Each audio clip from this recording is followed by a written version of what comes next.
Oh, good morning, guys. It's been a while. I apologize. I have been extremely busy with work and extremely busy here at the farm. Just a little short update before Thanksgiving. Feeding the cows silage. They're done. They're still going out to the cover crops, but there's not much out there for them. I think they're just wandering around picking up extra stuff that they can find.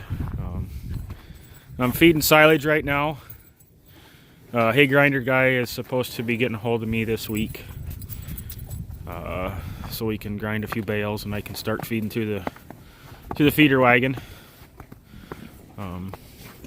Right now I'm just dumping it over in a bucket, skid loader bucket, giving them a bucket a day. They seem to like it.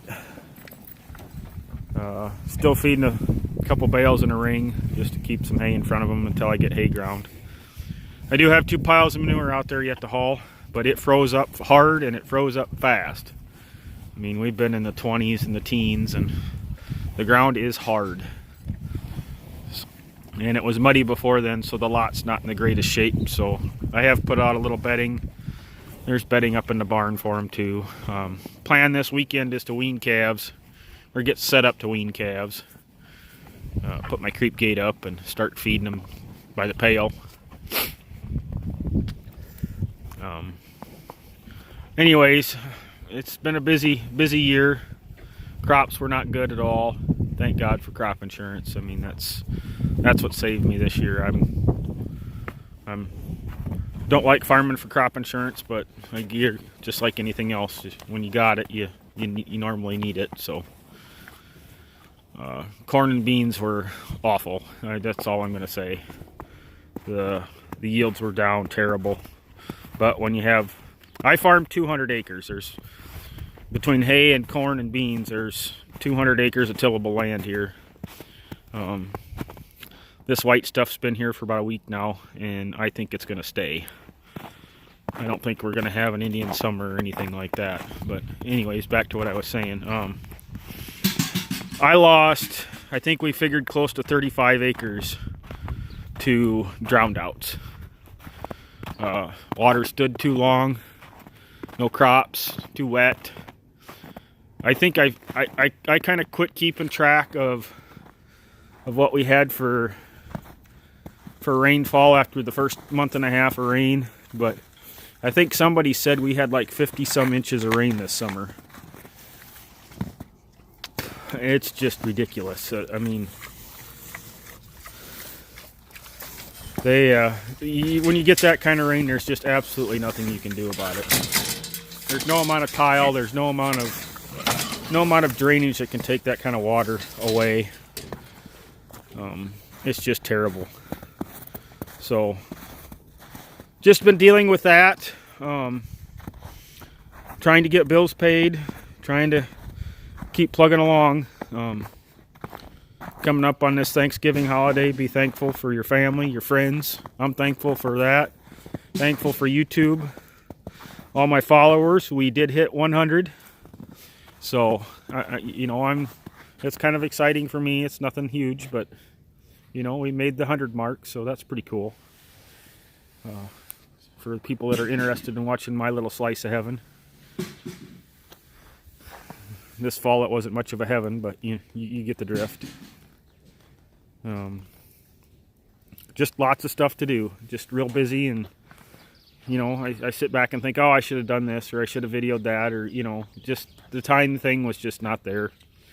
When you work a full-time job and try and farm, there's a lot of you guys out there that do that. It's not easy. And then try to balance it with family and all that stuff. So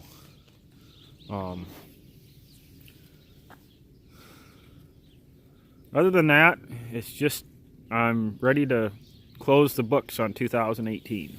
It's been a rough one, and it's time to be forward and move forward, and next year will be better. Plans for next year: 90 acres of corn, 90 acres of beans. Gonna plant 5 acres alfalfa, and got to put some new seeding in. I did the dirty deed this fall and plowed 5 acres of old hay ground up. No tillers beware. I pulled the plow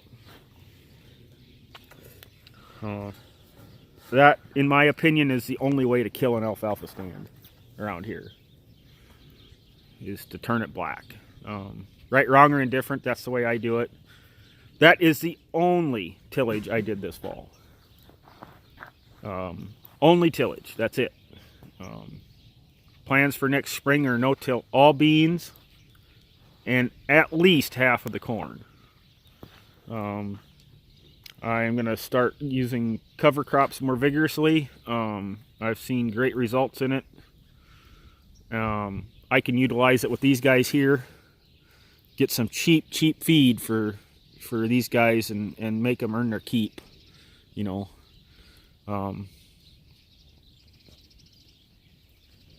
Brad from Northwestern Wisconsin Farming knows what I'm talking about there. You know, make these guys, the cheapest way you can feed these guys is to make them go out and get it themselves. And it costs way less money. I haven't done the figuring yet, but that 5 acres of radishes and turnips that I did, they are still out on it. I fed them the other day, and there was 2 cows that came up with green leaves hanging off their mouths yet. So there must still be some stuff out there. I haven't checked it. I don't know. I've just been keeping hay and silage in front of them to keep them happy and keep them full. And they know when that skid loader starts in the morning, wherever they're at, they're standing at the bunk waiting for it. So, but when I get hay ground, I'll probably do a video of that. And I'll probably do a video of feeding. It's a little, it works out all right for what I got. You know, I ain't got a whole lot of money invested in it.